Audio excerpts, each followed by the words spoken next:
अस्सलामुअलैकुम। Horror stories के एक न्यू एपिसोड के साथ मैं हूं मज़हर मलिक। कैसे हैं आप लोग? उम्मीद है खैरियत से होंगे। आज की खौफनाक और ये सच्ची कहानी जो मैं आपको सुनाने जा रहा हूं, ये कहानी है मोहम्मद अयूब साहब की। और जिन्होंने कहानी भेजी है उन्होंने कहा है आप अयूब साहब के ही नाम से सुनाइए और इसको इस तरह का सीक्वेंस दीजिए कि सुनने वालों को मज़ा आ जाए। इंसान की ज़िंदगी में कुछ ऐसे भयानक और खौफनाक हादसात होते हैं कि जिनको ना चाहते हुए भी वो सारी ज़िंदगी नहीं भुला सकता। और अयूब साहब की ज़िंदगी में भी जब एक ऐसा वाक़या पेश आया तो उन्होंने वो वाक़या फिर सबको इस अंदाज में सुनाया कि जब वो अखबार के अंदर वाक़या छपा तो उस वक्त तमाम लोग उस वाक़ये को सुन के बेइंतहा खौफज़दा हो गए थे और उनको एक बात की खुशी भी थी। क्या था वो वाक़या जो मैं आज आपको सुनाने जा रहा हूं? अयूब साहब कहते हैं कि मेरा ताल्लुक एक अखबार से था। एक ऐसा अखबार का नुमाइंदा, एक ऐसा रिपोर्टर जो हर वक्त हर गली हर कूचे घर से निकलते ही एक खबर की तलाश में होता है कि कहीं पे भी कोई खबर मिले और उस खबर को मैं अपने अखबार में छाप सकूं। ये वो वक्त था जहां पे सिर्फ एक टीवी होता था, एक टीवी स्टेशन होता था और उसके अलावा जो लोगों तक मालूमात पहुंचती थी उस टीवी के अलावा वो अखबारात थे। ये कहानी है तकरीबन कोई 1980-85 के दरमियान की। वो कहते हैं मैं काफी अरसा अखबार के साथ वाबस्ता रहा, लेकिन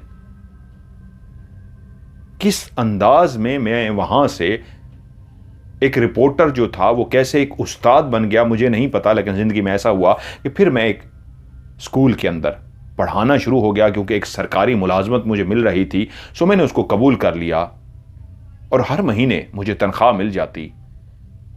मैं अपनी ज़िंदगी को खुशी खुशी गुजारना शुरू हो गया। अयूब साहब कहते हैं कि मैं जहां एक अखबारी नुमाइंदा था वहां पे मैं फिर भी अपनी कोशिश जारी रखता था कि अपनी नमाज़ों को टाइम दे सकूं। जहां मैं अपनी नमाज को बाकायदगी से पढ़ने की कोशिश करता, वहीं पे बैठ के मैं ज़िक्र व अस्कार भी करता, कई ऐसी बैठ के दुआएं भी पढ़ता।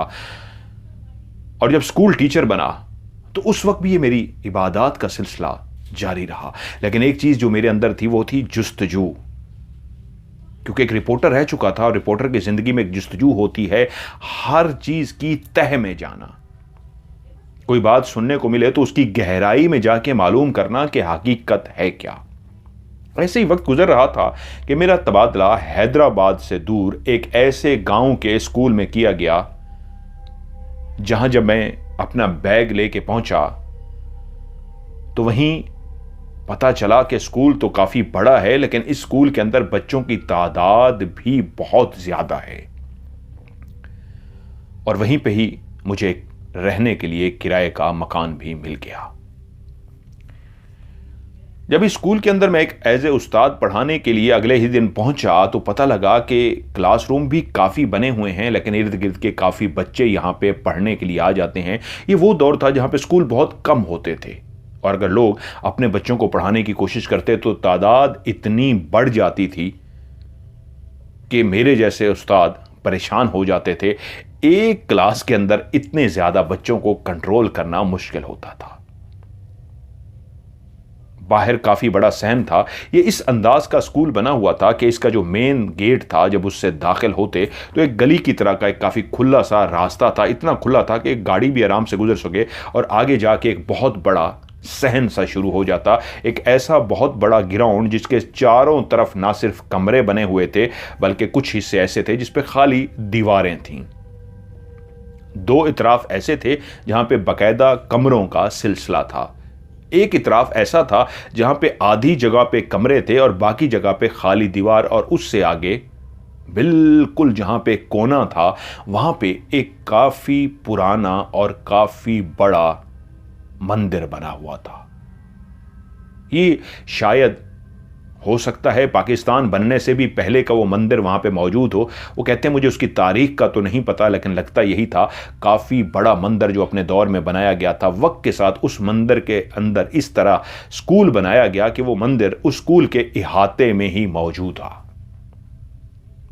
यानी जो चार दीवारी की गई स्कूल की, तो उस चार दीवारी को करते हुए वो मंदिर भी उसी चार दीवारी के अंदर आ गया। तो अब अगर उस मंदिर के अंदर कोई आना चाहता तो उसको स्कूल का रास्ता इख्तियार करना पड़ता, बाहर से नहीं आ सकता था, क्योंकि चार दीवारी के वो अंदर था। लेकिन काफी ज्यादा बड़ा मंदिर था, काठ कबाड़ उसके अंदर पड़ा हुआ था।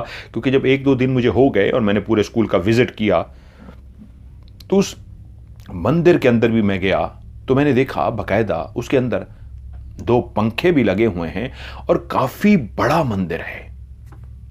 लेकिन काठ कबाड़ पड़ा हुआ है, इस्तेमाल में नहीं था किसी के भी। तो मट्टी मट्टी हुआ था, कोई टूटी फूटी बेंचें, कोई कुर्सियां, कोई इस तरह का सामान वगैरह जो होता है वो उसके अंदर काठ कबाड़ जमा किया हुआ था। जब मैं क्लास को पढ़ाता तो मुझे अंदाजा होता बाहर बहुत गर्मी होती है शदीद, बच्चों को बरामदे में नहीं बिठाया जा सकता या उस खुले ग्राउंड में नहीं बिठाया जा सकता, क्लासरूम के अंदर ही बिठाया जाता है। लेकिन क्लासरूम में इतनी जगह नहीं है, कुछ और कमरे होने चाहिए। मैंने यही बात वहां के हेडमास्टर से कही तो उन्होंने कहा आप सही फरमा रहे हैं, सरकारी स्कूल है, ऊपर ये बात हमने पहुंचा दी हुई है कि बच्चों की तादाद ज्यादा है, मजीद हमें कमरे चाहिए। और वो कहते हैं थोड़ा सा इंतजार करें। वो थोड़ा इंतजार बहुत लंबा हो गया है, लेकिन अभी तक ऐसा कुछ भी नहीं हुआ। एक दिन जब मैं मंदिर के अंदर पहुंचा और देखा इस अंदाज में कि क्या इस काठ कबाड़ को साफ करा के मैं यहां अपनी क्लास क्यों ना लगा लूं। पंखे भी लगे हुए हैं 2, काफी ज्यादा तादाद है मेरी क्लास की, तो एक क्लास यहां लग जाएगी, सुकून से बैठ के मैं बच्चों को पढ़ा सकता हूं। और यहां पे अंदाजा होता था कि हवा का गुजर भी ऐसा है, वेंटिलेशन भी इस तरह की है कि यहां पे ठंडी हवा भी लगती है। मैं हेडमास्टर, जिसको प्रिंसिपल कहते हैं, हेडमास्टर के पास पहुंचा और जो दिल में सोचा था उनसे बयां कर दिया कि चाह रहा हूं वहां पे क्लास लगा लूं। हेडमास्टर मुझे कुछ देर देखते रहे और उसके बाद बोले, अयूब साहब आप जिन्नात पे यकीन रखते हैं? मैंने कहा जी बिल्कुल, जिन्नात पर हक है, इस जहां में मौजूद है। लेकिन यह सच है मेरा कभी उनसे पाला नहीं पड़ा। ख्वाहिश बहुत है कि कभी पाला पड़े, लेकिन पाला नहीं पड़ा। हेडमास्टर बोले, आपको जिन्नात से डर लगता है? मैंने कहा कुछ कह नहीं सकता, क्योंकि अभी तक पाला नहीं पड़ सका, और जब पाला पड़ेगा तो फिर बता सकूंगा कितना डरा या मैं कितना नहीं डरा। फिलहाल तो यही कहूंगा मुझे उनसे डर नहीं लगता। उन्होंने कहा अगर आपको डर नहीं लगता तो फिर भी मैं आपकी एक बात नोटिस में दे दूं, ये जगह भारी है, इसलिए काठ कबाड़ को बंद रख के बंद कर दिया गया है, बेहतर है आप वहां पे ना ही बैठे। मैंने कहा अगर इस वजह से कि वहां पे जिन्नात हैं और इस वजह से आप मुझे मना कर रहे हैं, फिर तो मैं जरूर बैठना चाहूंगा और मैं भी महसूस करना चाहूंगा कैसे जिन्नात हैं कैसे नहीं। मैंने मुस्कुरा के कहा चलें, इस बहाने हम भी कहने जोगे हो जाएंगे कि जिंदगी में हमारा जिन्नात से पाला पड़ा है। यूं मुझे इजाजत मिल गई। उसको अच्छी तरीके साफ करवा के, झाड़ू लगवा के, सारा मट्टी को क्लीन करवा के, वहां का जो एक वाहिद सरकारी मुलाजिम था जिसका नाम था साजिद,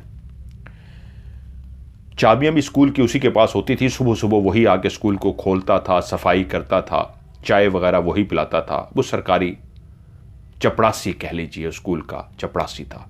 छुट्टी के टाइम पे वही घंटी को बजाता था, जो लोहे का एक लटकी हुई घंटी होती थी, उस पे लोहे से मारा जाता था, वो घंटी बजाई जाती थी। साजिद से कह के वो सारे मंदिर को साफ करा दिया गया। साजिद एक अजीब तरह का बंदा था, मन मौजी, किसी की सुनता नहीं था, काम कहते चुप करके कर देता, लेकिन अगर कोई ज्यादा बात करता तो अजीब व गरीब सी बातें करता था, मुंह फट था, तो लोग उसको जरा कम ही मुंह लगाते थे। मेरी क्लास के बच्चे उस मंदिर के अंदर मौजूद थे, पंखे चल रहे थे, और पहला दिन मेरा बहुत ही सुकून से गुजरा, कुछ भी नहीं हुआ। उस मंदिर के अंदर पढ़ाते हुए मुझे कोई तीसरा दिन होगा, सामने मेरी कुर्सी रखी थी और बच्चे नीचे जमीन पे जो टाट होते थे, उस कमरे में टाट बिछाए गए थे, कुछ क्लासों के अंदर बेंचें भी थीं लकड़ी की बनी हुई, उस पे टाटों पे बैठे हुए थे। कि मुझे ऐसे महसूस हुआ पीछे वाली दीवार से मेरे ऊपर किसी ने पानी फेंका है। एकदम से मेरी गर्दन पे, मेरे सर पे और मेरे कपड़ों पे पानी के छींटे आके गिरे। मैं एकदम से मुड़ा और पीछे मुड़ के देखा कि ये किस बच्चे ने शरारत की है, लेकिन पीछे कोई भी नहीं था। मैंने ऊपर की तरफ देखा, क्या ऊपर से पानी गिरा है? तो ऊपर तो कुछ भी ऐसा आसार नहीं था पानी का। मंदिर की छत थी, पानी पीछे से आया था, सिर्फ सर पे नहीं गिरा था, कमर पे भी गिरा था। तो ज्यादा चांसेस तो यही थे कि पीछे से ही किसी ने फेंका है।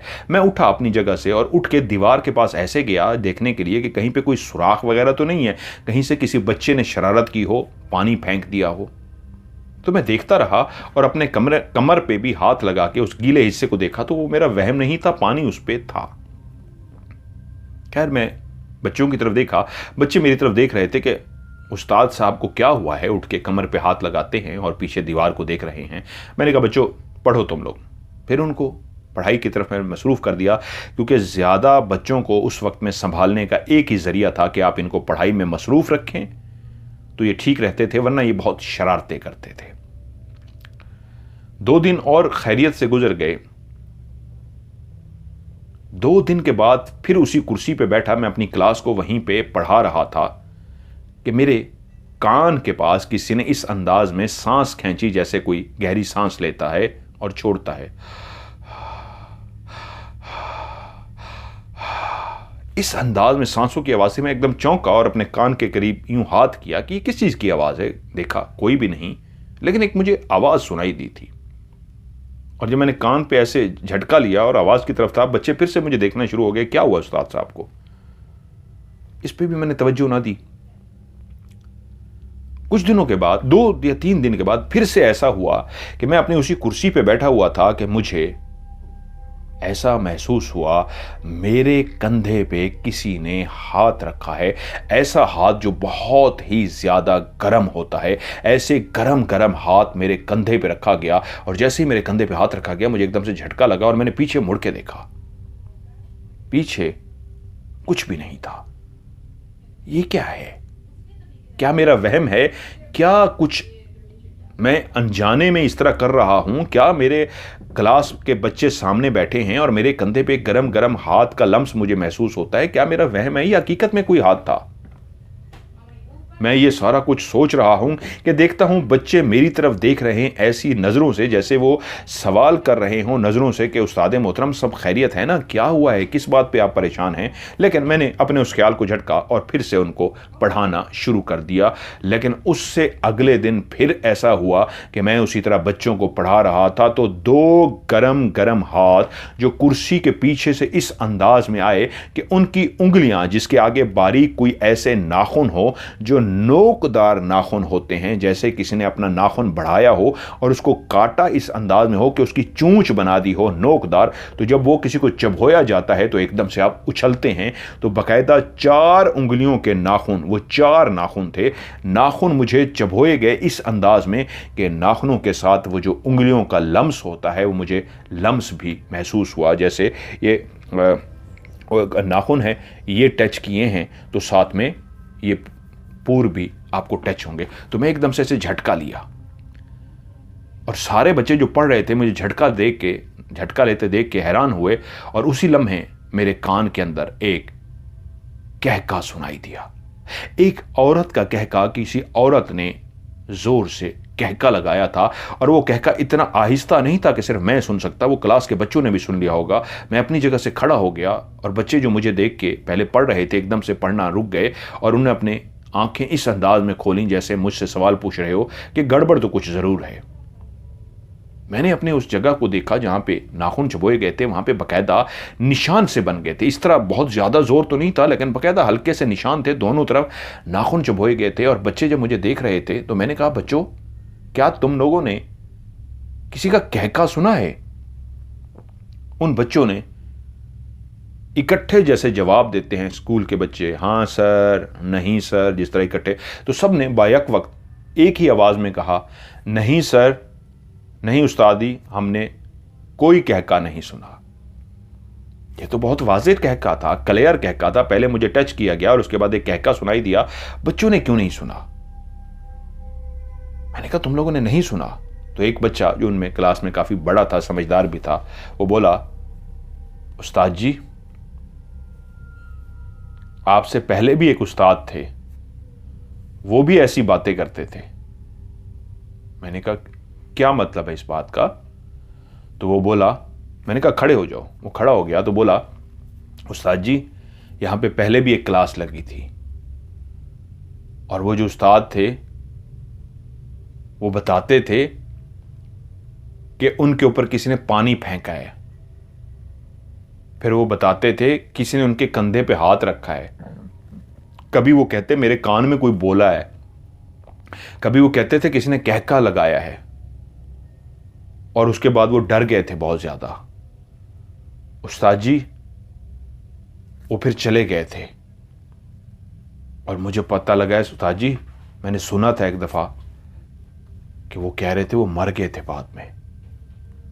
मैंने बाकी बच्चों की तरफ देखा और कहा क्या तुम लोग भी इस बात को जानते हो कि यहाँ पे एक क्लास लगी थी? वो कह रहे हैं जी उस्ताद जी, हम सबको पता है यहाँ पे क्लास थी, लेकिन वो मरने वाली बात उनको पता नहीं थी। वो उस बच्चे ने सुनी थी स्कूल में किसी उस्तादों से। वो बच्चे मुझे कह रहे हैं उस्ताद जी, वो कहते थे यहाँ पे कोई चुड़ैल है। मैंने कहा नहीं नहीं, कोई चुड़ैल नहीं है, कुछ भी नहीं है, तुम लोग परेशान ना हो, पढ़ो। क्लास की छुट्टी हुई, मैं हेडमास्टर के पास पहुंच गया और उनसे बोला, आप मुझे जिन्नात का जिक्र कर रहे थे। मैंने जब इस क्लास के अंदर पढ़ाना शुरू किया, आपने मुझे मना किया था, लेकिन मैंने पढ़ाना शुरू किया तो मेरे साथ ये वाकयात हुए हैं, पानी के छींटे पड़ना, कहका सुनाई देना, उंगलियों का जो होना, लम्स का महसूस होना, कानों में इस तरह की आवाज़ है ना, ये क्या है? और बच्चे बता रहे थे कि कोई टीचर थे, वो यहाँ पढ़ाते थे, इस तरह का कोई मामला हुआ है?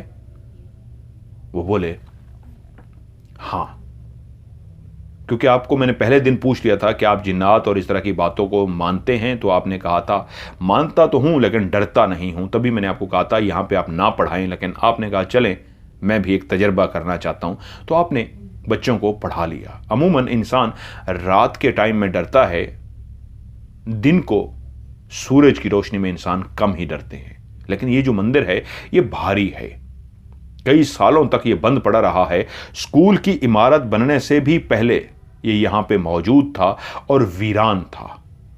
यहां के जो रहने वाले हिंदू मजहब के लोग थे, वो यहां से हिजरत करके, जब पाकिस्तान और हिंदुस्तान दो अलग मुल्क बने थे, पहले वो हिंदुस्तान था, वो बाद में इंडिया और ये पाकिस्तान बन गया, तो वो हिजरत करके इंडिया चले गए थे। और ये मंदिर यहां पे कई सालों तक गैर आबाद रहा, यहां पे कोई भी नहीं आता था। सरकार ने स्कूल बनाने का सोचा तो यहां पे सरकार ने एक स्कूल की इमारत कायम कर दी और इस अंदाज में इमारत कायम की कि ये मंदिर भी इमारत के अंदर आ गया। गांव के लोगों का कहना यह था कि इस स्कूल के अंदर जब रात को अंधेरा फैलता है, क्योंकि मतलब 2 बजे 3 बजे स्कूल की छुट्टी हो जाती है, सारी क्लासें जब खाली हो जाती हैं, तो चौकीदार जो है वो ताला लगा के चला जाता है और अगले दिन हम सुबह स्कूल आते हैं।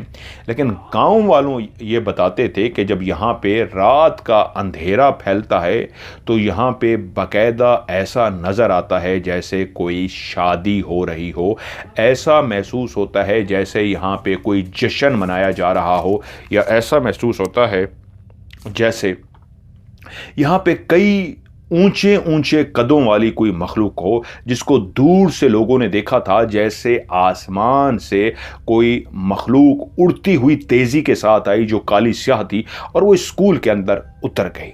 और कुछ लोगों का कहना यह था कि रात को इतना रोशन हो जाता है स्कूल कि इसके अंदर एक ऐसी रोशनी फैली होती है जैसे किसी शादी ब्याह के मौके के ऊपर बहुत ज़्यादा रोशनियां लगाई जाती हैं, टेंट वगैरह लगा के और उसके अंदर जनरेटर वगैरह चला के रोशनियां दी जाती हैं। ऐसी रोशनियां स्कूल के इस मैदान के अंदर दिखाई देती हैं। लेकिन लोग बाहर से दूर से देखते थे, इसलिए किसी का क्लियर कहना नहीं था कि असल में यहां पे है क्या। लेकिन जिस टीचर की आप बात कर रहे हैं उसके साथ एक वाकया जरूर हुआ था। मैंने पूछा कि आप मुझे बताना चाहेंगे क्या हुआ था? वो बोले वो एक बहादुर टीचर थे, उनका नाम था जमान खान। जमान साहब पठान थे, बाकी असातिज़ा की तरह अपने बच्चों से बहुत प्यार करते, अपनी क्लास को बहुत ही मोहब्बत से पढ़ाते। और जैसे आपने यही बात की कि क्लासें कम हैं, क्लासरूम कम हैं और बच्चे ज़्यादा हैं, तो उन्होंने भी यही बात की और उसके बाद कहा क्यों ना हम इस मंदिर को साफ करके इसके अंदर क्लास में बच्चों को बिठा दिया जाए, क्लास बना दी जाए।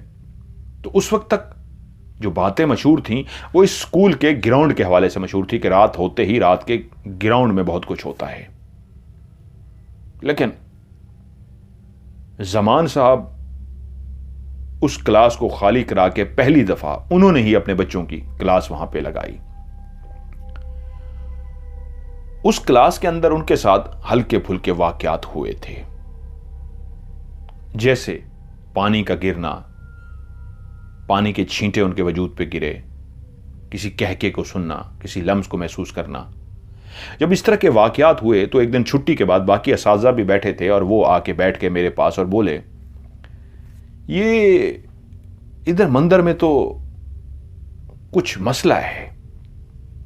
तो एक हमारे उस्ताद बोल पड़े, खान साहब क्या मसला है? वो बोले, माड़ा यहां पे कोई हरकत होता है। ज़बान उनका लहजा वो था। उन्होंने कहा क्या होता है? तो वो बताना शुरू हो गए, कभी इस तरह होता है, कभी इस तरह होता है, कभी इस तरह होता है। तो वो जो उस्ताद थे वो बोले, दाढ़ी वाले थे, बड़े मौलवी टाइप से थे, बोले, खान साहब आप तो बहादुर बंदे हो यार, किस तरह की बातें कर रहे हो? दिन के टाइम पे ये मखलूक अगर होती है, रात को कहीं होती होगी, दिन को ये कोई मखलूक नहीं होती। लोग तो रातों को भी नहीं डरते, आप तो पठान खून हो यार। पठान इस तरह की बातें करेगा तो हम जैसे लोग तो वैसे ही परेशान हो जाएंगे। तो पठान साहब दिमाग के थोड़े से वो होते हैं, गर्म दिमाग होते हैं। वो बोले, माड़ा हम डरता नहीं है, हमको रात को भी बोलोगा हम रहेगा, लेकिन दिन को इधर हुआ है तो हम बता रहा था। वो बातें इस तरफ चली गई कि हम भी मज़ा लेके सुनना शुरू हो गए। चाय आ गई, चाय का दौर भी चल रहा था कि बाकी टीचर भी मज़ा लेके उन दोनों की गुफ्तगू सुनना शुरू हो गए। तो गुफ्तगू बढ़ते बढ़ते इस हद तक बढ़ गई कि उस टीचर ने कहा, अच्छा खान साहब अगर ऐसी बात है तो आप रात गुजार के दिखाएं। तो उसने कहा, हाँ मैं रात क्या, मैं कई रातें गुजार सकता हूँ। उसने कहा ठीक है, फिर आप रात गुजारें। ये कोई शर्त नहीं लग रही थी, ऐसे बातें होती गई। होते होते बात इतनी संजीदा हो गई कि मुझे बीच में बोलना पड़ा कि नहीं, ऐसी कोई बात नहीं है। लोगों का वहम होता है, लोगों ने बहुत सारी बातें कह रखी हैं कि यहाँ पे रात को ये होता है, रात को वो होता है। ऐसा कुछ नहीं होता। कई जगह ऐसी होती हैं जहाँ इंसान डर जाता है, वहम होता है। तो मैं यही कहूँगा कि खान साहब नहीं, आप अपने घर जाके रहें, रात को आप ना रहें, ऐसा कुछ भी नहीं। तो खान साहब बोले, सर मैं रहूँगा, एक रात का तो बात है, इससे फ़ायदा होगा। इससे बाकी लोग जो डरते हैं, स्कूल के बारे में कहानियां फैला रखी हैं, स्कूल के बारे में जो इस तरह के वाकयात फैला रखे हैं, ये ख़त्म हो जाएंगे। तो इस तरह करते करते इतना हो गया कि मैंने कहा चलें ठीक है, आपकी मर्ज़ी है, अब अपनी ज़िम्मेदारी पे रात गुजारना चाहते हैं आप गुजारिए। यूं मैंने कहा लेकिन अभी नहीं, कुछ अरसे के बाद आपको मौका देंगे, आप रात गुजार लीजिएगा। वो तो चले गए, लेकिन मुझे नहीं पता था कि वो आपस में तय कर चुके हैं कि आज रात को ही वो स्कूल में, कल रात को वो स्कूल में गुजारेंगे। अगले दिन क्या हुआ, जब स्कूल की छुट्टी हुई तो खान साहब सो गए कि मैं ताकि रात को अच्छी तरीके जाग सकूं और पहरा दे सकूं स्कूल में क्या होता है। तो स्कूल की जैसे ही छुट्टी हुई तो वो उसी वक्त खाना खा के सो गए। रात को 7-8 बजे उठे। चौकीदार बाहर से ताला लगा के चला गया। जमान खान कहते हैं, मैं रात को उठा, खाने का बंदोबस्त मैंने पहले से अपना टिफिन में कर रखा था। उठ के खाना शाना खाया, चक्कर चक्कर लगाए और स्कूल सारा बंद पड़ा हुआ था। कुछ लाइटें मैंने स्कूल की जला दी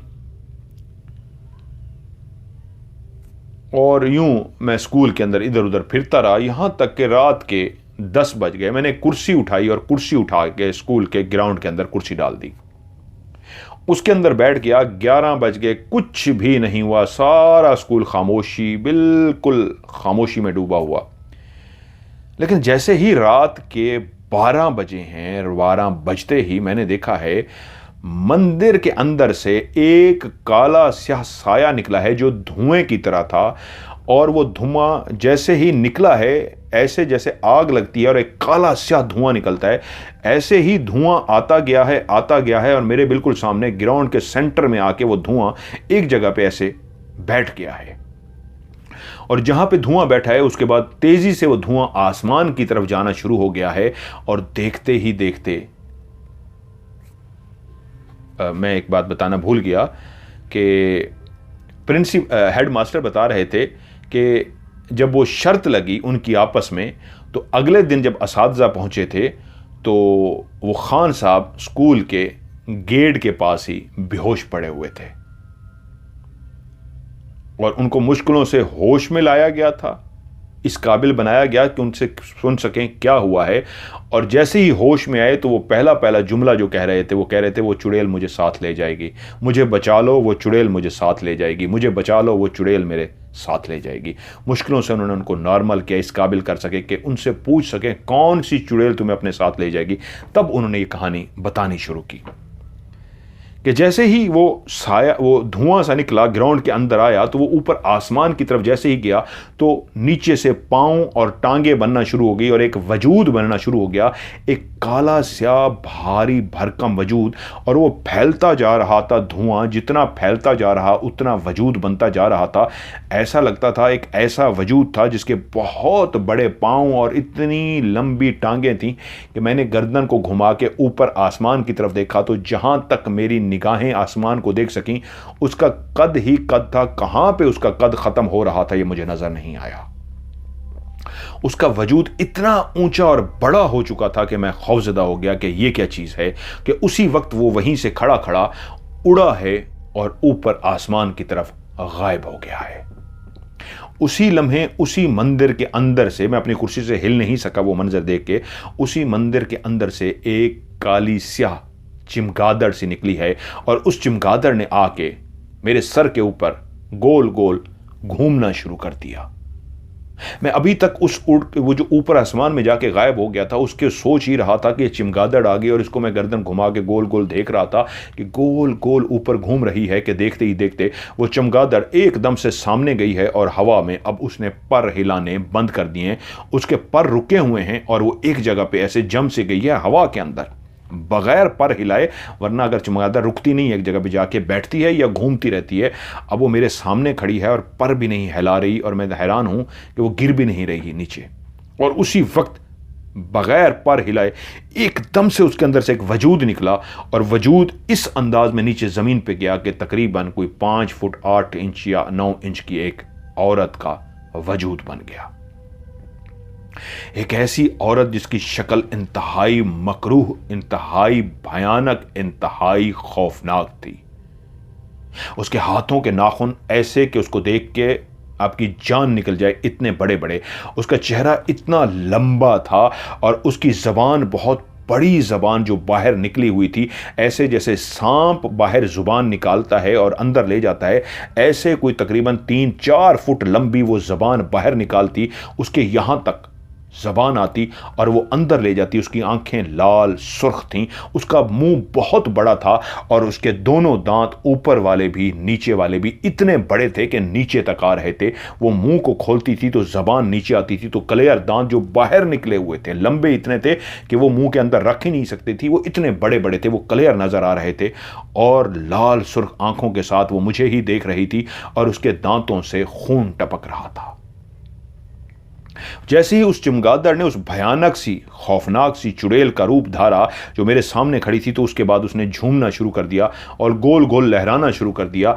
एक बाजू उसका हवा में था और अपने उस बाजू को लहरा रही थी और पूरे वजूद के साथ वो घूमना शुरू हो गई, झूमना शुरू हो गई। वो गोल गोल झूमती झूमती झूमती, मैं एकदम से जो खौफजदा हो के अपनी कुर्सी से उठ के खड़ा हो गया था, वो झूमती झूमती इस अंदाज में आके मुझे टच हुई है कि जैसे कोई किसी को थाम लेता है और कोई किसी के बाजू में आ जाता है। इस अंदाज में वो मेरे बाजू में आ गई जैसे मैं उसका लवर हूं, उसका प्यार करने वाला हूं और मेरी महबूबा हो और मेरे बाहों में आ गई हो। और जैसे मेरे बाहों में आई, ऐसी सड़ी हुई गोश्त की बदबू थी जैसे कोई सालन सड़ जाता है, इंतहाई ख़राब हो जाता है, इतनी बू होती है कि उसकी बू से आप बेहोश हो जाते हैं। उसके वजूद से ऐसी खौफनाक बू आ रही थी जैसे किसी सड़े हुए गोश्त की बू, जैसे किसी कच्चे गोश्त को या पके गोश्त को 2 महीनों के लिए बाहर रख दें और उसके अंदर जो गंदी स्मेल आएगी, या उसने कहा जैसे कोई जानवर मर जाता है, गधा मरा पड़ा होता है, उसके वजूद से जैसी मरने के बाद बुरी स्मेल आती है, उससे भी कई गुना तेज अगर गधे की स्मेल 10% है, वो जो मरा पड़ा होता है, तो इसकी कोई 70-80% उससे ज़्यादा गंदी स्मेल मेरे नाक में आई। तो मुझे लगा मैं स्मेल से बेहोश हो जाऊंगा, मेरे दिमाग को चढ़ गई। मैंने उसको उठा के फेंक दिया। वो ज़मीन पे गिरी और एकदम से नीचे पड़ी हुई मुझे देख के बोली, अच्छा अब तो मुझे गिराएगा, तो मुझे धक्का देगा। मैं तेरे लिए तो आई हूं, तुझसे तो मिलने आई हूं। जो डर गया वो मर गया। ये देख, मेरे दांतों से खून टपक रहा है। अभी अभी एक बच्चे का ताजा खून पी के आई हूं, लेकिन तुझ पे दिल आ गया है ना। तू तो बहादुर है, बहुत ज्यादा बहादुर। मुझे अपनी बाहों में लेना। और उसके बाद आहिस्ता आहिस्ता उठना शुरू हो गई कि तू अगर मुझे बाहों में नहीं लेगा तो यही जो बड़े बड़े दांत हैं तेरी गर्दन के अंदर घुसा दूंगी और तेरा सारा खून पी जाऊंगी। अपने हाथ इस अंदाज में आगे किए, ले मुझे अपनी बाहों में ले। पठान कहता है कि एकदम से जैसे मुझे होश आ गया, मैं एकदम से दौड़ा और भागता हुआ सामने वाले क्लासरूम के अंदर चला गया। मैंने भाग के क्लासरूम का दरवाजा जल्दी से बंद कर दिया और वो बाहर आके ठा ठा ठा ठा ठा ठा ठा ठा दरवाजा खटखटा रही है। तू भाग के कहां जाएगा मुझसे? तू मुझे अपनी बाहों में नहीं लेगा तो मैं तेरा खून पी जाऊंगी। चल खोल, खुद ही दरवाजा खोल और आके मुझे अपनी बाहों में ले ले, फिर मैं तुझे कुछ नहीं कहूंगी। अगर तू मुझे अपनी बाहों में नहीं लेगा, तेरे जिस्म के अंदर एक भी खून का कतरा नहीं बचेगा। चल दरवाजा खोल। और मैं डरा हुआ कांप रहा हूं और हैरान इस बात पे हूं कि शुक्र है खुदा का अभी तक बेहोश नहीं हुआ, लेकिन किसी लम्हे में मैं बेहोश हो जाऊंगा। ये डाइन तो मुझे खा जाएगी। उससे पहले जिस चीज को मैंने ऊपर खड़े हुए देखा था वो पता नहीं क्या बला था।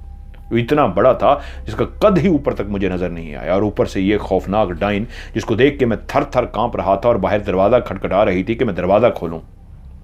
मैंने देखा, उसने कहा, देख अगर तू दरवाजा नहीं खोलेगा तो तू क्या समझता है मैं अंदर नहीं आ सकती? मैं अंदर तो फिर भी आ जाऊंगी, लेकिन फिर तुझे छोड़ूंगी नहीं। चल शाबाश, दरवाजा खोल। मैं चुप करके खड़ा रहा। मेरी टांगें थर थर कांप रही थी, मेरी दिल की धड़कन इंतहाई तेज थी और मेरा पूरा वजूद यूं कांप रहा था और मैं परेशान था कि क्या करूं। मेरा दिमाग इतना भी काम नहीं किया कि ये जो खिड़की बनी हुई है सामने, इसी खिड़की को ही बंद कर दूं, कहीं इस खिड़की के जरिए अंदर ना आ जाए। मेरे औसान खता थे, मुझे कुछ भी समझ नहीं आ रही थी, वरना मैं काश वो खिड़की बंद कर देता। मैं खिड़की बंद नहीं की, बाहर खामोशी छा गई। और जो बाहर खामोशी छा गई तो मुझे लगा कि वो चली गई है।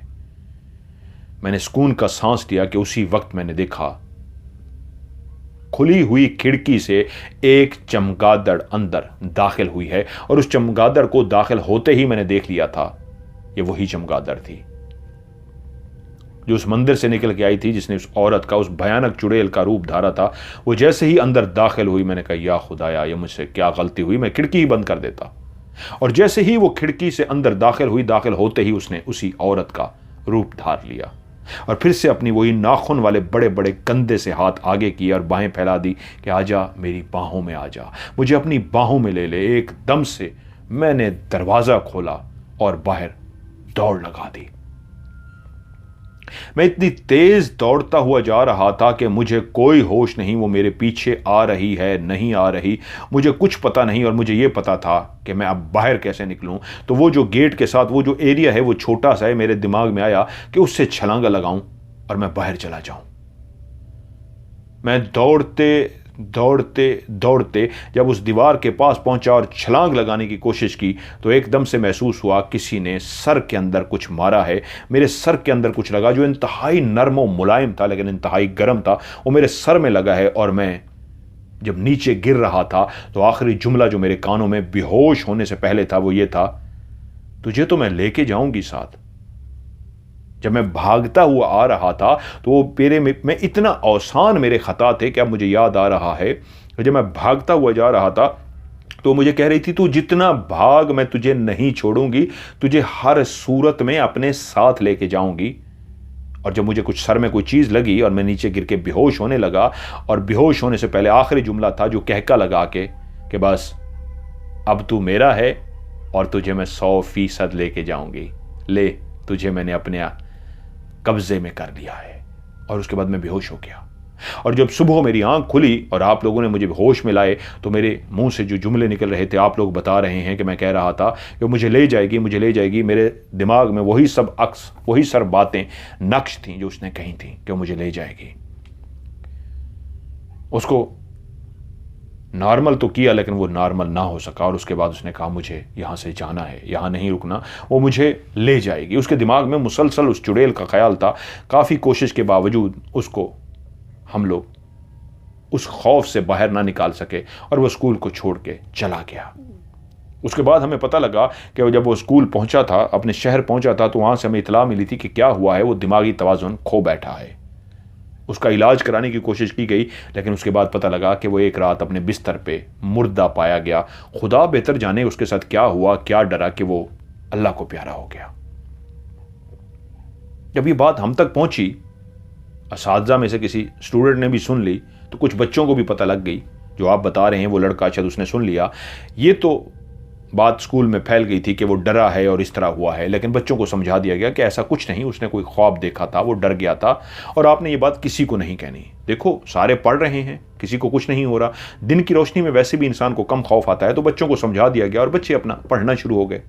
सब मामला ठीक चलते रहे। लेकिन जब आपने आके काफ़ी अरसे बाद फिर से वही ख्वाहिश का इज़हार किया, मैंने आपसे कहा, लेकिन उसके बाद कभी कोई वाक़या नहीं हुआ। यहाँ पे रात को क्या होता है, रात को रुकता कोई नहीं। तो आपको मैंने कहा, आपने मेरी बात नहीं सुनी, तो इसलिए मैं आपको मशवरा दूंगा, अब अपना बच्चों को पढ़ाइए और इसको छोड़ दीजिए। अगर आपके साथ भी कुछ ऐसा वाक़या हो गया है, जमान साहब के साथ क्या हुआ था, वो डरे थे, क्या था, क्योंकि और किसी ने कुछ महसूस नहीं किया, ना किसी बच्चे ने, ना किसी और असातिज़ा ने।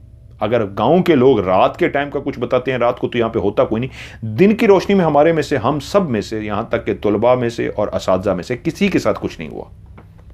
तो आप भी इसको छोड़िए, उस मंदिर को, और बच्चों को पहले की तरह पढ़ाइए। मैंने भी उस मंदिर को छोड़ दिया और पहले की तरह पढ़ाना शुरू हो गया। लेकिन एक दिन जब मैंने चाय मंगवाई, क्लास में मैं अकेला था, बच्चे जा चुके थे, तो वही साजिद नामी जो चाय पिलाने वाला, जो चपरासी भी था, मैंने उसको बुलाया। मैंने कहा भाई कभी हमें भी टाइम दे दिया करो। तो वो बोला सर काम ही नहीं इतना ख़त्म होता कि मैं टाइम दे सकूं, आपको पता भी अपने काम से काम रखने वाला हूं। अजीब सी जिस तरह बातें करता था। मैंने कहा लेकिन साजिद साहब आप कमाल हैं, उसकी तारीफ़ें करनी शुरू कर दी। आप बहुत मेहनत करते हैं, ये बात सही है, किसी असातिज़ा ने भी आपकी तारीफ़ नहीं की, मैंने देखा है। आप बहुत मेहनती बंदे हैं, आप ये करते हैं, आप वो करते हैं। मेरी बातों से उसके चेहरे पे एक मुस्कुराहट आ गई, जैसे उसको खुशी हो रही है कि हाँ साहब आपने ही बस नोट किया है, वरना तो सारे कहते हैं कभी वो करो, कभी वो करो, कोई खुश ही नहीं होता। चलें, वो खुश हुआ मुझसे। बातें करते करते मैंने उसे कहा, साजिद साहब लोग कहते हैं स्कूल के अंदर कोई चुड़ैल रहती है, क्या ये बात सही है? वो बोला साहब सही है, यहाँ स्कूल में एक चुड़ैल रहती है। मैंने कहा यार वैसे क्या ये बात मानने वाली है कि चुड़ैलें कैसे आज के दौर में रहती हैं और चुड़ैल होती है, रहती है, आपको कैसे पता है? आपने भी लोगों की बातें सुनी है? तो उसने इधर उधर देखा और कहा नहीं मैंने खुद देखा है। मैंने कहा अच्छा आप तो बहुत बहादुर हैं, कैसे देखा यार, मुझे भी बताओ। वो बोला कि मैं एक दिन शादी पे गया हुआ था, स्कूल की चाबियां मेरे पास होती हैं, सुबह सुबह स्कूल मैं खोलता हूं और जब छुट्टी हो जाती है, तमाम असातिज़ा चले जाते हैं, हेडमास्टर भी चले जाते हैं, तो उसके बाद ताला लगा के मैं चला जाता हूं और अगले दिन आके खोलता हूं। हमारे एक रिश्तेदारों की शादी थी, तो मैं शादी में काफ़ी लेट हो गया। ये तकरीबन कोई 12 साढ़े 12 का टाइम होगा। मैं वहां से पैदल रवाना हुआ अपने घर की तरफ। तो मैं जिस रास्ते से जा रहा था, ये स्कूल भी उसी रास्ते में आता है। तो मैं जब स्कूल के करीब पहुंचा तो इस तरह की आवाज़ें आ रही थी जैसे स्कूल के अंदर कोई फंक्शन रखा गया हो और बहुत ज़्यादा लोग हों, उनकी बोलने की आवाज़ें आ रही थी, शोर शराबे की आवाज़ें आ रही थी, जैसे अंदर कुछ हो रहा हो। मैं हैरान हुआ कि आज कोई फंक्शन था तो मुझे पता होता, और इतने रात गए तक कोई फंक्शन चल रहा है।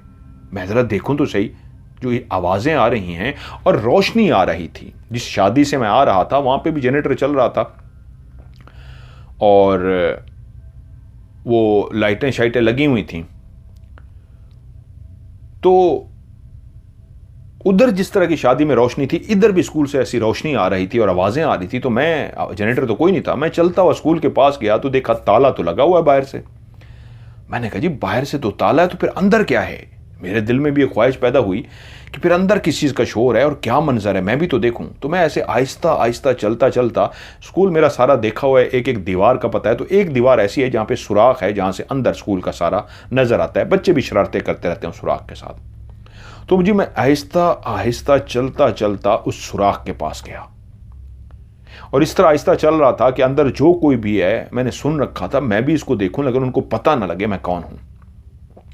मैंने ऐसे डरते डरते जब अपनी आंख उस सुराख के आगे की तो मेरे 14 तबन रोशन हो गए। मैंने देखा पूरे स्कूल के अंदर तेज रोशनी है, इतनी तेज रोशनी जैसे इतना कोई रोशनी फैला दी गई हो कि जो आंखों को चुभ रही थी, इतनी तेज रोशनी। और पूरे ग्राउंड के अंदर इंतहाई खौफनाक शक्लों वाले लाइन बना के भूत खड़े थे। मैं मुस्कुराया, मैंने कहा भूत? कह रहा जी आप हंस रहे हैं, वाकई भूत खड़े थे। मैंने कहा कैसे थे? लगता है उनकी शक्लें बहुत खौफनाक थीं, वो काले स्याह थे और उनकी आंखें लाल सुर्ख थीं, किसी की शक्ल दूसरे से नहीं मिलती थी। उनके चेहरों पे खून ही खून था, सर जैसे फटे हुए थे उनके। ऐसा लगता था हर बंदे का चेहरा दूसरे से खौफनाक है, जिसको देखो वो पहले से खौफनाक। और उनके सामने एक इंतहाई खौफनाक किस्म की औरत खड़ी थी, उसका लंबा सा मुंह था और वो डांस कर रही थी और वो कुछ गाना भी गा रही थी जो अजीबो गरीब जबान में था। और फिर वो जब डांस करती तो वो जो खड़े हुए थे वो भी नाचना शुरू कर देते, गोल गोल घूमना शुरू कर देते। कि उसी वक्त मैंने देखा कुछ उनमें से उड़ते आग बनते और आग तेजी से ऊपर की तरफ चली जाती और थोड़ी देर के बाद फिर से ऊपर से जैसे आग का गोला होता है, आग का गोला नीचे जमीन पे आके गिरता और जैसे ही गिरता उस गोले से वही भूत बन जाता जो वहां पे पहले से मौजूद थे। वो जिस जबान में गा रहे थे मुझे उनकी जबान समझ नहीं आई, लेकिन वो जो सबसे आगे खड़ी थी वो सब औरत जितना उसका कद था, लेकिन इतनी खौफनाक थी, इतनी खौफनाक थी कि मैं बेहोश होते होते बच गया, वरना मैं बेहोश हो जाता। ऐसे भूत और ऐसी भयानक औरत मैंने नहीं देखी थी। वो चुड़ैल थी, मैं फौरन समझ गया। उसके बहुत बड़े बड़े नाखून थे, बड़े बड़े हाथ थे, लंबे से उसके कान थे, मुंह उसका चौड़ा था, दांत उसके बड़े बड़े खून से भरे हुए, उसके बाल अजीबो गरीब से थे। वो बहुत खौफनाक थी। और जब मुझे अंदाज़ा हो गया ये चुड़ैल है, इन्होंने अभी तक मुझे नहीं देखा, तो मैं सांस रोक के खड़ा था कि कहीं मेरे सांस की आवाज़ भी इनको पता लगी कि कोई इनको देख रहा है, ये मुझे खा जाएंगे। वो सारे नाचने में लगे हुए थे, गोल गोल घूम रहे थे। मैंने उसी वक्त अपनी आंख को आहिस्ता आहिस्ता पीछे किया और दीवार के ऊपर देखा, कोई आया तो नहीं है मुझे देखने के लिए। मैंने देखा अभी तक ऊपर देखने के लिए कोई नहीं आया। मैं कुछ देर डर के बैठ रहा, हिम्मत ही ना हुई कि मैं उठ सकूं। और जब तसल्ली हो गई अभी तक कोई नहीं आया, मुझे किसने नहीं देखा, आवाज़ें अंदर से वैसे ही आ रही हैं, तो मैं एकदम से उठा हूँ, चंद कदम आहिस्ता आहिस्ता चलता गया हूँ और उसे एक दो पीछे मुड़ के देखा, पीछे कोई है तो नहीं, कोई नहीं है। तो उसके बाद मैंने दौड़ लगाई और फिर पीछे मुड़ के नहीं देखा। ऐसा दौड़ा कि फिर मैं अपने घर गिरा हूं और जाके बेहोश हो गया हूं।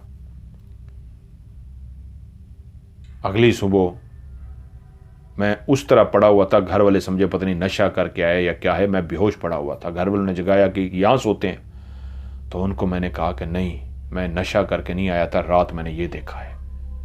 तो उन्होंने मुझे कहा तेरी नौकरी भी जाएगी, ये बात किसी को बताई तो अपनी नौकरी कर, सरकारी नौकरी। ये बात फैल गई, बच्चे भी यहाँ से पढ़ने के लिए कोई नहीं भेजेगा, असादा भी नहीं आएंगे। रात को हुआ है तो रात को कौन रहता है वहाँ पे, रात को तो वैसे भी कोई नहीं, तो दिन को सब ठीक है ना, तो चुप कर अपनी नौकरी कर।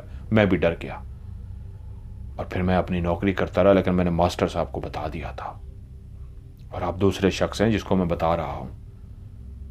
ये बड़ी खौफनाक जगह है, दिन को कुछ नहीं होता, रात को होता है। मैंने उसकी काफ़ी तारीफ़ें की थी, बड़ी मुश्किलों से उसे उगलवाया था, लेकिन उसने जो कहानी बिलाई थी वो मिलती जुलती कहानी थी जो उस शख्स ज़मान की थी। तो क्या ज़मान ने कोई ख्वाब देखा था, उसका कोई वहम था, या हकीकत में कुछ ऐसा हुआ था? और इसने भी उसकी सुनी हुई कहानी को, क्योंकि वो कहानी फैल गई थी, इसने भी कोई कहानी घड़ी, कुछ समझ नहीं आ रहा था। और मेरी ख्वाहिश थी कि मैं भी एक रात यहाँ पर गुजारूँ। क्या वाकई चुड़ैल है, वाकई ऐसा मंजर होता है, या वाकई कुछ ऐसा है, या मेरा वहम है? मैं जब बैठा सोच रहा था, एक दिन चाय उसने ला के दी, मैं बैठा सोच रहा था, तो मुझसे बोला साजिद अयूब साहब, कभी शाम को भी मत रुकिएगा यहां पे, शाम से पहले पहले चले जाया करें, ये जगह ठीक नहीं है। मैंने कहा यार सोच रहा हूं मैं रात गुजारूं। तो एकदम से वो डर गया, कहता ना रात ना गुजारिएगा, आप बहुत अच्छे इंसान हैं, आपको नहीं पता वो जमान साहब मर गए थे, उस चुड़ैल ने उनको मारा था, मैंने उस चुड़ैल को आंखों से देखा है और जितनी वो भयानक है वो नहीं छोड़ती, उसी ने मारा होगा। वो कहते हैं वो पागल होके मरा, मैं कहता हूं नहीं, उसी चुड़ैल ने मारा है उनको, कभी ना रहिएगा, बाकी आपकी मर्जी है। वो डर सा गया मेरे इस जुमले से कि जो मैंने उसको कहा था मैं सोच रहा हूं मैं यहां पे रहूं, तो मुझसे दूर दूर रहने लगा, काम करता और जल्दी से चला जाता जैसे डर गया हो। अब कुछ दिनों के बाद ऐसा हुआ, मेरी ड्यूटी लगी, उन दिनों में इलेक्शन हो रहे थे। जो इलेक्शन होते थे, पोलिंग स्टेशन जो बनाए जाते थे जहां पे वोट कास्ट होते हैं, वो स्कूलों के अंदर बनाए जाते हैं। तो हेड मास्टर ने मेरे जिम्मे काम लगाया कि आप भी, क्योंकि आप सीनियर हो चुके हैं, तो ये सारी जिम्मेदारी आपको दी जाती है, कहाँ पे वो पोलिंग होगी, कहाँ पे लोग आएंगे, मर्द की साइड पे वोट डालेंगे, औरतें की साइड पे वोट डालेंगी, कौन से कमरे में करना है, ये सारा आपके जिम्मे है, ये सारा आप कर लीजिए। मैंने कहा जी ठीक है। अगले दिन वोट थे, उससे एक दिन पहले छुट्टी करा दी गई स्कूल को सारी। मैंने जितना भी काम था टीचर के जिम्मे भी लगाया, बाहर स्टिकर लगा दिया, ये पोलिंग इसके लिए है, ये मर्दों के लिए है, ये कमरा इसके लिए होगा, वो चीज़ें थी जो वोटिंग के लिए, पर्चियाँ थी, फलां थी, वो सारा सामान मैंने हेडमास्टर के कमरे में रखा। और उसी दिन 4 पुलिस वाले भी दे दिए गए, जी कल से ये ड्यूटी करेंगे, और रात को अब ये क्योंकि सामान आ चुका था वोटिंग का, तो उसी दिन शाम को ही जो सियासतदान थे वहाँ के वो भी तशरीफ़ ले आए कि जी बस ये है, किस चीज़ की ज़रूरत हो तो बताइएगा। इन दिनों में ये ज़्यादा प्रोटोकॉल देते थे, खाना वगैरह भी उन्होंने हमारे लिए पहुंचा दिया, पुलिस वालों के लिए खाना पहुंचा दिया। पुलिस वाले उनको हम बताया गया जी रात को यहीं पे रहेंगे, तो उन्होंने कहा जी इनके लिए चारपाइयाँ भी भिजवा देते हैं, उनके लिए रात को 4 चारपाइयाँ भी भिजवा दी गई। मुझे कहा गया आपको किस चीज़ की ज़रूरत हो, ये है वो, मैंने कहा नहीं बस खाना वगैरह आ गया था। तो यूँ काम करते करते रात हो गई। पुलिस वालों ने कहा जी हम तो स्कूल के बाहर सोएंगे, मकामी वहाँ के थे। मैंने कहा जी अंदर क्या है, उन्होंने कहा ना यहाँ पे रात को अंदर चुड़ैल है, आपको भी पता है, हम तो स्कूल का जो गेट है उसके बाहर चारपाइयाँ डाल दें, हम वहीं सोएंगे, आपकी मर्जी है, आप जहां सोएं। मैंने कहा यार मौका तो अच्छा है, सुन रखा है, सुबह इलेक्शन है और रात को मैं रुक सकता हूं, घर भी जा सकता हूं, काम तो खत्म हो गया, तो 4 पुलिस वाले भी बाहर हैं, तो क्यों ना आज रात यहां गुजारी जाए, देखा तो जाए वाकई कोई चुड़ैल है या ऐसे लोगों का वहम है, ऐसे खौफ फैला रखा है। मैंने काम शाम मुकम्मल किया, खाना वगैरह मैं खा चुका था, और एक कमरे का मैंने ऐसा एहतमाम किया जिसको दरवाज़ा भी मैं बंद कर सकूं, और उसकी खिड़की भी ऐसी थी कि अगर उस खिड़की को मुकम्मल बंद कर दिया जाए तो उस खिड़की में से कोई दाखिल ना हो सके। मेरे एक दिल में खौफ तो था कि अगर कोई चुड़ैल है या कोई चमगादड़ भी घुसती है, मुझे बचना भी पड़ गया, अल्लाह बेहतर जाने, तो एक एहतियाती तदाबीर भी तो हो ना। रिपोर्टर की हैसियत से, एक साबका रिपोर्टर था, मैं सहाफ़ी था, तो वो खदशात भी दिमाग में थे और कुछ खौफ भी नहीं था। मैंने अपनी इशा की नमाज़ पढ़ी और उसके बाद जिस कमरे में मैं सोने के लिए अपनी चारपाई को बिछा चुका था, मेरे लिए भी चारपाई दी गई थी, तो उस कमरे को मैंने पसंद किया था जिसकी खिड़की भी सही तरीके बंद हो सके, और ओढ़ने के लिए भी मुझे एक चादर दी गई, एक पाँव के नीचे एक और भी चादर छोटी सी डाल दी गई। तो मैंने तमाम क्लासरूम का जाके एक दफ़ा विज़िट किया, बाहर गया, पुलिस वाले जाग रहे थे, उन्होंने कहा जी अभी तो हम जाग रहे हैं, सुबह के टाइम हम सोएंगे, इधर हम नींद भी नहीं आती, स्कूल के गेट के बाहर भी बेशक हम हैं लेकिन नींद नहीं आती यहाँ पे रात को, कहते हैं जी हमने जो सुन रखा है। मैं इधर उधर सारा चक्कर लगाया और उस जो मंदिर था उसके करीब भी गया। उस मंदिर के अंदर मैंने गया, रोशनी जलाई, फिर से काट कबाड़ पड़ा था, उसको बंद कर दिया गया था। एक मुकम्मल खामोशी थी, बिल्कुल खामोशी। मैं खड़ा होकर उस मंदिर को देखता रहा, क्या यहां पे कुछ है, ये 8-9 का टाइम होगा, कुछ भी नहीं था। मैंने कहा शायद खौफ इंसान के दिल में होता है, इंसान डर जाता है जब किसी जगह के बारे में इस तरह की बातें फैला दी जाएं, तो इंसान का डरना बनता है, इसलिए शायद लोग डरे हैं। कुछ भी तो नहीं है, मैं तो यहां खड़ा हूं, क्या है। खैर मैंने लाइट वगैरह ऑफ की, मैं इधर उधर फिरता रहा। मैंने उसी तरह कुर्सी अपनी उठाई और ग्राउंड में रख दी। अब सुबह काम भी करना था, यह भी था कि आज सोना बहुत ज़रूरी है, सुबह ड्यूटी देनी थी, और अगर आपकी नींद पूरी ना हो सही तरीके की ड्यूटी नहीं होगी। मैं घंटा 1.5 घंटा वहाँ पे बैठा रहा कि उसके बाद फिर मुझे नींद का गलबा आया कि मैं सो जाऊँ। शायद 11 तकरीबन बज चुके थे। मैंने कहा अब क्या बैठना, तो मेरे ख्याल में अब सोते हैं, कुछ भी नहीं है। उस कुर्सी से मैं उठा और अंदर चारपाई की तरफ गया। मैंने चारपाई पे दरवाजा खोला छोड़ के लेट गया। मैं लेटा हूं, थकावट की वजह से काफी आज काम किया था कि मुझे नींद आ गई। लेकिन मैं सोने से पहले जिस तरह अपना पढ़ता था, दायरा कड़ा लगाता था, एक मेरी आदत सी थी तस्बीह पढ़ना, मैं इबादत करता था, मैंने अपना वो पढ़ा और अपने बिस्तर पे सो गया कि 12 बजे का टाइम था। दरवाजा जो मैंने खुला छोड़ा था, मेरी आंख खुली, दरवाजा बंद था और बाहर से कोई खटखटा रहा था। मैंने आंख खोली, मैंने कहा ये तो कोई दरवाजा खटखटा रहा है। तो मैंने लेटे लेटे कहा कौन, लेकिन आवाज फिर से बाहर से आई, कौन है भाई, कौन बाहर है? कोई बोल नहीं रहा। मैंने कहा कोई पुलिस वाले, क्योंकि बाहर का दरवाजा तो मैंने खुला छोड़ा हुआ था मेन गेट के, ताकि पुलिस वालों को भी किसी चीज की जरूरत पड़े, पानी ये वो, अंदर आ सके, तो लॉक नहीं था। मैंने कहा उन्हीं में से कोई ना हो। मैं अपनी जगह से उठा, मैंने दरवाजा खोल दिया, देखा बाहर कोई भी नहीं है। मैंने कहा कौन शरारत कर रहा है, ये पुलिस वाले में से तो कोई नहीं शरारत कर रहा है, या मुझे कोई डराने की कोशिश कर रहा है। मैं कमरे से बाहर निकला और मैंने इधर उधर झांका, साथ वाले क्लासरूम में देखा, इधर वाली जगह में देखा, वहां पे कोई भी नहीं था। मैं फिर से अपने बिस्तर पे आके कुछ देर बैठ गया और उसके बाद लेटा। फिर मेरे एकदम दिमाग में आया कि मैं जरा बाहर तो राउंड लगा के आऊं, वो सो गए हैं या जाग रहे हैं। मैं उठा, मैं चलता हुआ बाहर गया। जब मैं बाहर गया, मैंने दरवाजा खोला तो वहां पे सर्दियों का मौसम था, वो लोग लकड़ियां जमा करके आग जलाकर बैठे हुए थे। वो लेटे नहीं थे, चादरें उन्होंने लपेट रखी थी और आग जलाई हुई थी और वो अपने वजूद को, अपने हाथों को वो सेक रहे थे, आग की गर्माइश पहुंचा रहे थे, वो जाग रहे थे। मुझे देखा तो कह रहे हैं मास्टर साहब आप भी जाग रहे हैं अभी तक? मैंने कहा हाँ यार बस सोया था, ऐसे आंख खुल गई। मैंने पूछा आपसे पूछूं किस चीज़ की ज़रूरत तो नहीं है? कहते हैं नहीं नहीं सब ठीक है, आप सो जाइए।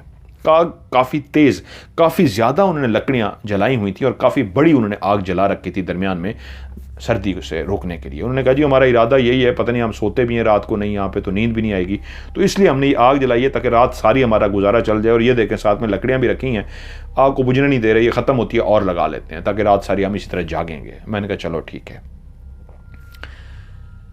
मैं चलता हुआ जैसे ही स्कूल के ग्राउंड से मुड़ने लगा हूं उस कमरे की तरफ, तो मुझे लगा कि उस मंदिर वाली साइड से कुछ हलचल सी हुई है। मैं एकदम से चौंका और देखा ये क्या हलचल हुई है। तो मुझे लगा उस कमरे के अंदर किसी ने मुझे झांक के देखा और छुप सा किया है। अब मैं उस जगह पे खड़ा था जहां पे उसी कुर्सी पे मैं कुछ देर पहले बैठा था और उठ के गया था, कुर्सी वहीं पे पड़ी थी, मैं उस जगह पे खड़ा हूं। और जब मैंने देखा कि कोई मुझे झांक के देख रहा है, तभी मैंने आवाज दी, कौन है? जो भी है सामने आओ। खामोशी। मैं देख चुका था कोई है। मैंने कहा हां हां मैंने तुम्हें देख लिया है, मैं तुमसे डरता नहीं हूं, सामने आओ। तो कहका सुनाई दिया, एक औरत का क्लियर कहका, जैसे कोई मेरी इस आवाज पे, इस जुमले पे हंस रहा हो कि मैं डरता नहीं हूं। और जैसे ही कहका सुनाई दिया तो मुझे एक खौफ सा महसूस हुआ। तो औरत का क्लियर कहका है, उस कहके से मिलता जुलता जो मैंने क्लासरूम में दिन की रोशनी में सुना था, लेकिन ये उससे क्लियर कहका था और खुल के लगाया गया था। मैंने फिर से एक दफा कहा, सामने आओ ना, डरती हो? जो भी है सामने आए मेरे। यह कहना था कि दरवाजे के पीछे से किसी ने इस तरह अपनी गर्दन को बाहर निकाला, जैसे कोई आहिस्ता आहिस्ता बाहर निकल रहा हो। उसने अपनी गर्दन को निकाला और उसका वजूद सामने आके खड़ा हो गया। और उस वजूद को अभी मैंने देखा ही था कि वो वजूद एकदम से आहिस्ता आहिस्ता चलता हुआ मेरी तरफ आ रहा था। और उसका पूरा नक्शा वही था जो उस जमान ने बात बताया था और उस चाय पिलाने वाले चपरासी साजिद ने बताया था। वो बिल्कुल एक खौफनाक, इंतहाई भयानक चुड़ैल और डायन थी। उसके वाकई जुबान इसी तरह निकल रही थी जैसे सांप अपनी जुबान को बाहर निकालता और अंदर लेके जाता है। उसकी जुबान उन्हें छोटी बताई थी, आज जो मैंने उसकी जुबान देखी वो तकरीबन 6-7 फुट 8 फुट लंबी थी और नीचे तक आती और ऊपर चली जाती। और उसकी आंखों से बकायदा खून टपक रहा था, उसके बड़े बड़े दांतों से भी खून टपक रहा था। और उसके हाथों के नाखून उसी तरह के थे, उसके कान बहुत लंबे लंबे थे, वो बहुत लंबी चूंच वाला उसका मुंह था।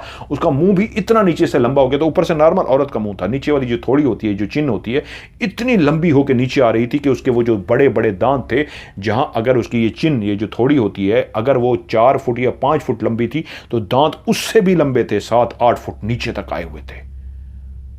बहुत खौफनाक थी और वो इस अंदाज में मेरी तरफ देखती आ रही थी जैसे ज़मान ने कहा था, रोमांटिक मूड में, मोहब्बत वाले अंदाज में, जैसे लिपटने आ रही हो। और मैं एकदम से जैसे होश में आ गया। मैंने उसी वक्त वो कुर्सी उठाई और कुर्सी उठा के उस पर मार दी। यकीन माने मेरी आंखों ने देखा कि वो कुर्सी उसी वक्त उसने एक हाथ से पकड़ी, सामने से नहीं, ऐसे यूं पकड़ के यूं की, जैसे किसी बड़े क्रिकेटर को बॉल फेंकी जाए उसके पास, वो यूं एक हाथ से कैच करता है देखे बगैर। उन अंदाज ऐसा था कि उसने कुर्सी की तरफ नहीं देखी, उसकी नज़रें मेरी तरफ थी। उसने चौंकी भी नहीं कि कुर्सी उड़ती हुई मेरी तरफ आ रही है, क्योंकि अब मेरे करीब पहुंच गई थी। तभी मैं बेध्यानी में जल्दी से कुर्सी उठा के उसको मारी और उसने कुर्सी की तरफ देखे बगैर उसको झपट लिया और आराम से एक हाथ से, जैसे कुर्सी ना हो कोई कागज़ हो, यूं पकड़ा और यूं फेंक दी। मैंने कहा, भाग अयूब भाग, तू मारा जाएगा। मैंने दौड़ लगाई और दौड़ता हुआ उस कमरे में घुस गया, दरवाजा बंद कर दिया। इतनी तेजी से मैं दौड़ा था कि मेरे जूते वहीं रह गए और मैं कमरे के अंदर दरवाजा बंद करके खड़ा हूं। खिड़की की तरफ मैंने देखा, खिड़की बंद है और बाहर से एक सुरीली सी आवाज आई, आज तो तुमसे मिलना था, कई दिनों से तुमसे मिलने का इश्तियाक था, कितने दिनों से मैं तड़प रही थी कि तुमसे मुलाकात हो जाए, और आज जब मुलाकात का वक्त आया तुम अंदर चले गए। बाहर आओ, मैं तुम्हें कुछ भी नहीं कहूंगी, सिर्फ अपनी बाहों में लूंगी। मुझे पता है तुमने पढ़ रखा है, मुझे पता है, तो तुम रोज पढ़ के सोते हो। मैं तुम्हें कुछ भी नहीं कहूंगी, सिर्फ मुझे अपनी बाहों में ले लो। यहां जितने भी हैं ये सब मेरे गुलाम हैं, मैं इन सबको अपनी ताकत से राम करती हूं, इनको सबको अपनी ताकत से मैंने जेर किया हुआ है, लेकिन तुम्हारे आगे जेर हो गई हूं, तुम्हारे आगे निछावर हो गई हूं। बस मुझे एक दफा बाहों में ले लो, मैं तो तुम्हारा कुछ भी नहीं बिगाड़ सकती, लेकिन प्यासी हूं, मुझे अपनी बाहों में ले लो। अब मैं दरवाजा बंद किए, खिड़की बंद किए, अंदर खड़ा हूं। अपने हवास जो औसान खता हो चुके हैं, जो खौफ के मारे थर थर कांप रहा हूं, मैंने अपने आप को हौसला दिया, फिर से एक दफा पढ़ा, अपने ऊपर फूंक मारी, आहिस्ता से, उसको पता ना लगे, क्योंकि वो कह रही थी कि तुम पढ़ते हो, मुझे पता है। जैसे मेरे अंदर एक हिम्मत सी आ गई। वो बोली, अंदर तो मैं आ सकती हूं, बेहतर है तो दरवाजा खोलो, नहीं तो मैं खुद अंदर आ जाऊंगी।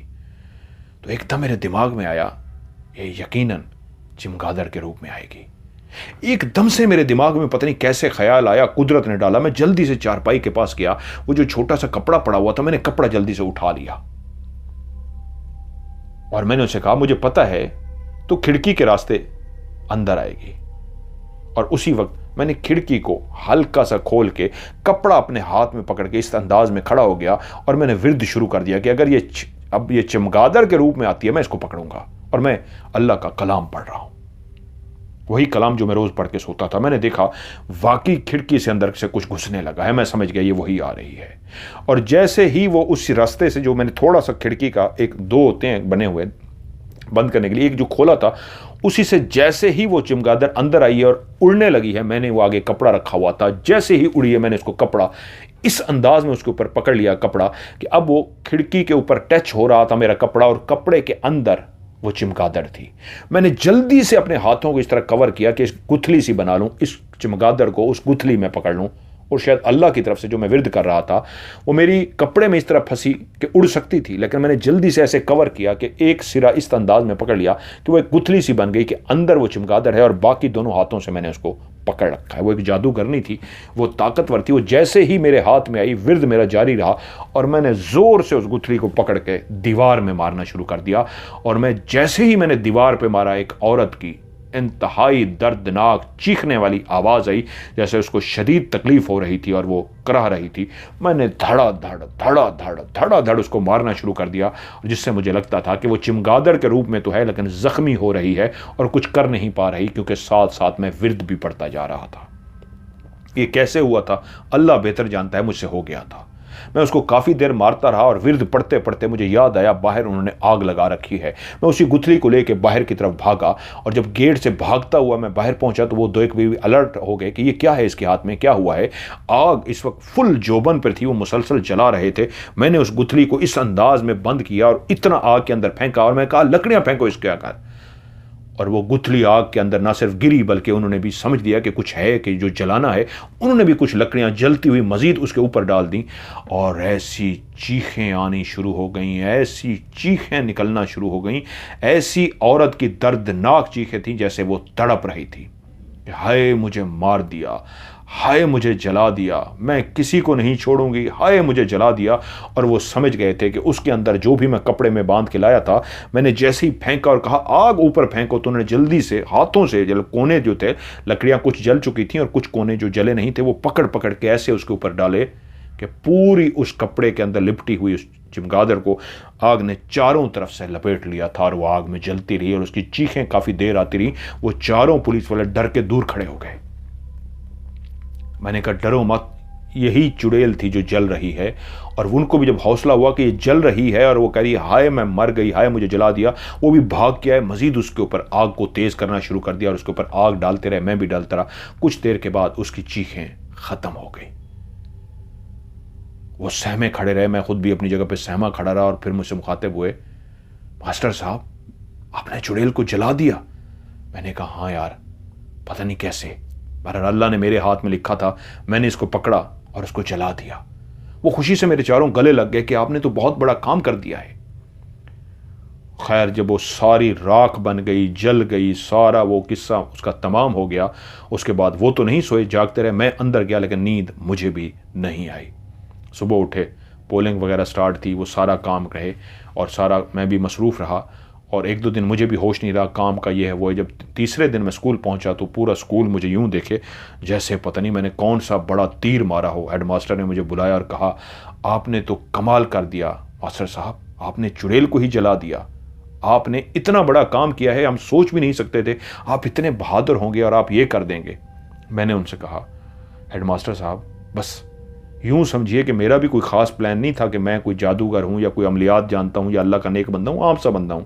शायद अल्लाह ने मेरे हाथों लिखा था कि वो पकड़ी गई मेरे हाथों, वरना ये नहीं कि मैंने उसके लिए कोई चिल्ला किया है। वो यही समझ रहे थे कि मैंने कोई अमल किया है, मैं आमिल हूँ। मैंने कहा मैंने कोई अमल नहीं किया, मैंने कोई चिल्ला नहीं किया, नमाजें पढ़ता हूँ अपनी और उस वक्त भी अपने वो वजीफ़ा वो दायरा कड़ा जो मैं करता था वही कर रहा था। बस अल्लाह ने मेरे हाथों लिखा था और मैंने किस तरह उनको बता भी दिया कि किस तरह फिर वो आई और मैंने किस तरह उसको पकड़ा और किस तरह मैंने उसको जला दिया। लेकिन कई लोगों को यकीन ना आया, उनका कहना यह था कि मैं कोई पहुंची हुई हस्ती हूं, बहुत नेक हूं, बहुत बड़ा आमिल हूं, मैंने कोई अमल किया है और उस अमल से उस चुड़ैल को पकड़ा है। लेकिन उससे यह हुआ कि वो सब के सब मेरे एक बहुत अच्छे दोस्त बन गए, मेरी बहुत ज़्यादा इज्जत करना शुरू हो गए और मैं कई सालों तक उस स्कूल के अंदर पढ़ाता रहा। लेकिन उसके बाद कभी भी रात के टाइम पे या दिन के टाइम पे किसी को कुछ भी महसूस नहीं हुआ। उस वाक़ये के बाद फिर से मैंने उस क्लासरूम को खाली करवाया, अपनी क्लास को उस मंदिर को जो सामान वगैरह था वो हटवा के अपनी क्लास वहाँ पे लगाई, दिन को पढ़ाता रहा, शामें वहाँ पे गुजारी। फिर कभी भी कुछ ना हुआ। और वो जो हमारा मुलाजिम था चाय वाला साजिद, वो कहता था साहब जी अब रात को यहाँ कुछ नहीं होता, जो मुझे भी महसूस होता था शाम होते ही, अब वो कुछ नहीं होता। फिर काफ़ी लोग रात को वहाँ पे रुके भी सही लेकिन कभी कुछ नहीं हुआ, ना ही गांव वालों ने कभी किसी को कुछ देखा और ना हुआ। वो स्कूल बिल्कुल क्लियर हो गया था।